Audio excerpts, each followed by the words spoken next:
Assalamualaikum warahmatullahi wabarakatuh. Apa kabar anak-anak yang solih dan soleha, baik 4A, 4B, dan 4C? Semoga semuanya baik-baik saja dan selalu dalam lindungan Allah Subhanahu wa Ta'ala. Baiklah anak-anak, hari ini bertemu kembali dengan Pak Riko dalam mata pelajaran PAI atau Pendidikan Agama Islam. Namun sebelum belajar, ada baiknya kita buka pembelajaran kita pada hari ini dengan bersama-sama melafazkan atau mengucapkan lafaz basmalah. Bismillahirrahmanirrahim. Oke, lanjut ya. Kalau kemarin anak-anak sudah membaca pengertian bersuci dan berwudu, dan sedikit memahami pengertian bersuci dan berwudu, maka pada hari ini kita akan belajar tentang mandi wajib dan tayamum. Tapi sebelum belajar, sebelum kita mengetahui apa sih sebenarnya mandi wajib, dengar. Kita lihat ya. Mandi wajib. Pengertian mandi wajib. Lihat bukunya masing-masing ya. Mandi wajib adalah mandi yang wajib dilakukan untuk menghilangkan hadas besar. Mandi wajib disebut juga sebagai mandi janabah, karena orang yang sedang berhadas besar dalam bahasa Arab disebut dengan junub atau janabah. Lanjut, maka akan timbul sebuah pertanyaan. Pak, apa saja sih Pak yang mewajibkan untuk mandi wajib? Nah, di sini di nomor 2 kita lihat hal-hal yang mewajibkan mandi wajib. Di antara hal-hal yang mewajibkan mandi wajib adalah sebagai berikut. A atau 1, non-muslim ketika masuk Islam. Jadi saudara-saudara kita yang mu'alaf, yang baru masuk Islam, itu diwajibkan untuk mandi wajib. Ya, setelah itu kita lihat lagi bagian B, setelah bersih dari haid dan nifas bagi wanita. Dan bagian B ini hanya berlaku untuk kaum akhwat. Bagian B hanya berlaku untuk para wanita ya. Jadi yang laki-laki nggak usah. Lanjut, bagian C, ketika orang meninggal, para ulama sepakat bahwa seorang muslim yang meninggal dunia maka dia wajib untuk dimandikan. Nah, itulah 3 hal yang mewajibkan untuk mandi wajib. Lalu apa saja sih Pak hal-hal yang disunahkan untuk mandi wajib? Oke, lihat ya. A, ketika akan melaksanakan sholat Jumat bagi laki-laki. Nah, kalau yang bagian B nomor 2 tadi berlaku untuk perempuan, yang ini hanya berlaku untuk laki-laki karena akhwat nggak mungkin sholat Jumat ya. Ketika akan melaksanakan sholat Jumat bagi laki-laki, maka disunahkan sebelum sholat Jumat itu untuk mandi. Lalu yang B, ketika akan melaksanakan ihram saat melaksanakan ibadah umroh atau ibadah haji. Yang C, setelah memandikan jenazah. Oke, jadi setelah kita memandikan jenazah atau memandikan mayit, memandikan orang yang meninggal, maka kita diwajibkan juga untuk mandi kembali. Disunahkan juga untuk mandi kembali.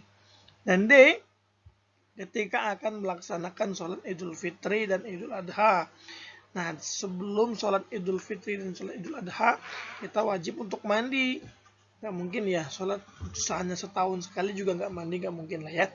Lanjut, yang E, ketika akan memasuki kota Makkah. Dan bagian yang F, kita ketika akan wukuf di padang Arafah. Nah, 1, 2, 3, 4, 5, 6 hal inilah yang menjadi hal-hal yang disunahkan untuk mandi wajib ya.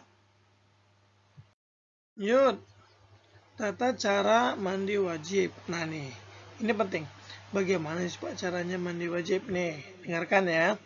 Mandi wajib dilaksanakan dengan cara sebagai berikut. A, niat mandi wajib hanya karena Allah. Dan itu cukup dilafalkan di dalam hati. Nggak usah sampai teriak tapi ya. Yang B, mencuci kedua telapak tangan 2 atau 3 kali. ya. Jadi kita mencuci kedua telapak tangan kita 2-3 kali ya. Lalu membersihkan kemaluan. Bagian D, berwudu seperti akan melaksanakan sholat. Jadi setelah kita melakukan poin nomor 3, kita lanjut ke bagian D, berwudu. Sebelum kita melakukan mandi wajib, kita berwudu terlebih dahulu. Seperti wudunya kita melaksanakan sholat, tapi tanpa membasuh kedua kaki. Dan yang E, meratakan air ke seluruh tubuh dari ujung rambut sampai ujung kaki. Usahakan semua tubuhnya tidak ada yang tidak basah, semuanya basah ya. F, bagian F, jongkok dan mencuci kedua kaki ya. Jadi ingat ada berapa? 1, 2, 3, 4, 5, dan 6 tata cara untuk melaksanakan mandi wajib. Oke, kalau tadi kita sudah belajar tentang mandi wajib, sekarang kita belajar tentang tayamum. Pak, apa sih Pak tayamum? Oke, sekarang lihat bukunya masing-masing ya. 1, pengertian tayamum dan kegunaannya. Nih dengar. Tayamum ialah mengusap wajah dan kedua tangan dengan menggunakan tanah atau debu dengan niat bersuci. Lanjut. Jadi tayamum itu kita mengusapkan wajah dan kedua telapak tangan dengan menggunakan tanah atau debu dan niatkan hanya untuk bersuci ya. Tayamum berguna sebagai pengganti wudhu atau mandi wajib ketika tidak menemukan air atau ketika terdapat alasan tertentu atau uzur yang syar'i. Jadi selagi masih adanya air, maka tidak dianjurkan untuk bertayamum. Kalau seandainya benar-benar tidak ada air atau dengan alasan tertentu, misalnya kita sakit nih, tapi yang sakit tersebut tidak boleh menggunakan air, terpaksa kita harus menggunakan tayamum, seperti itu. Selagi masih ada air, maka tidak dianjurkan untuk bertayamum selagi masih ada air ya. Sesuai dengan firman Allah, pada aku bacakan, wa in kuntum mardu aw ala safarin aw jaa ahadukum minkum minal ghaid aw lamastumun nisa falam tajidu ma fatayammamu sa'idan thayyiban famsau biwujuhikum wa aydikum min. Pak Riko bacakan artinya. Jika kamu sakit dalam perjalanan kembali dari tempat buang air atau kakus atau menyentuh perempuan, lalu kamu tidak memperoleh air, bertayamumlah dengan tanah yang baik atau bertayamumlah dengan tanah yang bersih. Sapulah mukamu dan tanganmu dengan tanah itu. Quran Surat Al-Maidah ayat ke-6 ya. Lanjut, wajibnya bertayamum. Nah, apa saja sih hal-hal yang mewajibkan kita untuk bertayamum? Ya, perkara-perkara yang wajib dilakukan ketika melaksanakan tayamum adalah sebagai berikut. 1 atau A, niat. Ya, ketika kita bertayamum yang pertama itu yang terpenting adalah niat. Lalu yang kedua, mengusap wajah. Yang ketiga, mengusap kedua tangan. Lalu yang keempat atau D, tertib berurutan dalam pengusapannya. Dan yang E, tidak ada jeda antara mengusap keduanya, wajah dan tangan. Jadi jangan sampai dijeda. Misalnya kita mengusap wajah terlebih dahulu, lalu kita pergi makan, setelah itu baru kita mengusap tangan. Nah, itu nggak boleh, harus tertib ya, harus langsung ketika kita mengusap wajah langsung disambung dengan mengusap kedua tangan, seperti itu.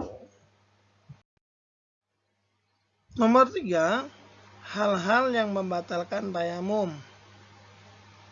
Ada berapa tuh? Ada 1, 2, 3, 4. Ada 4 poin yang membatalkan tayamum. A, kita lihat semua perkara yang membatalkan wudhu. Jadi semua perkara yang membatalkan wudhu sama saja dengan membatalkan tayamum. Contoh, buang angin, buang air kecil, buang air besar, dan lain sebagainya ya. Lalu yang B, menemukan air. Selain bagi orang yang bertayamum karena sakit dan karena takut mendapatkan bahaya kalau menggunakan air. Yang C, semua perkara yang mewajibkan mandi besar seperti keluarnya air mani dan lain sebagainya. Dan D, hilangnya uzur yang menjadi alasan bertayamum. Contoh sakit dan cuaca dingin seperti itu. Oke, sekarang coba buka bukunya pada halaman ke-78 ya. Di situ ada bagian 4 tata cara bertayamum. Lihat yang pertama, gambar pertama, meletakkan kedua tangan di atas tanah yang suci. Cukup sekali saja ya. Lalu yang kedua, meniup tanah dari kedua telapak tangan. Ingat yang pertama, meletakkan kedua tangan di atas tanah yang suci. Lalu yang kedua, meniup tanah dari kedua telapak tangan. Nomor 3, mengusap kedua tangan ke wajah. Ya, setelah tanah yang suci tadi kita tiup, lalu kita mengusapkannya ke wajah. Lalu bagian yang terakhir, mengusapkan kedua tangan hingga pergelangan tangan, sama seperti berwudu ya. Nomor terakhir, barulah kita mengusapkan kedua tangan sampai ke pergelangan tangan. Jadi ingat, ada 4 poin ya nak. Yang pertama, meletakkan kedua tangan di atas tanah yang suci.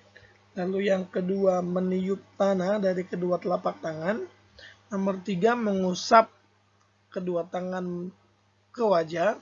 Lalu yang terakhir adalah mengusap kedua tangan hingga ke pergelangan tangan. Seperti itu ya. Nanti bisa dicoba-coba di rumah lah ya. Tidak harus menggunakan tanah, boleh menggunakan debu juga boleh. Lalu ditiupkan terlebih dahulu ya. Seperti itu. Nah, baiklah anak-anak, demikianlah pembelajaran kita pada pagi hari ini. Terima kasih atas kebersamaannya. Jangan lupa jaga kesehatan, tetap rajin ibadah, dan segera kita tutup pembelajaran kita pada pagi hari ini ya.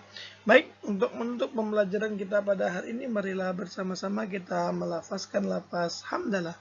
Alhamdulillahirabbil alamin. Sekian dari Pariku. Sampai jumpa di lain kesempatan. Pariku akhiri.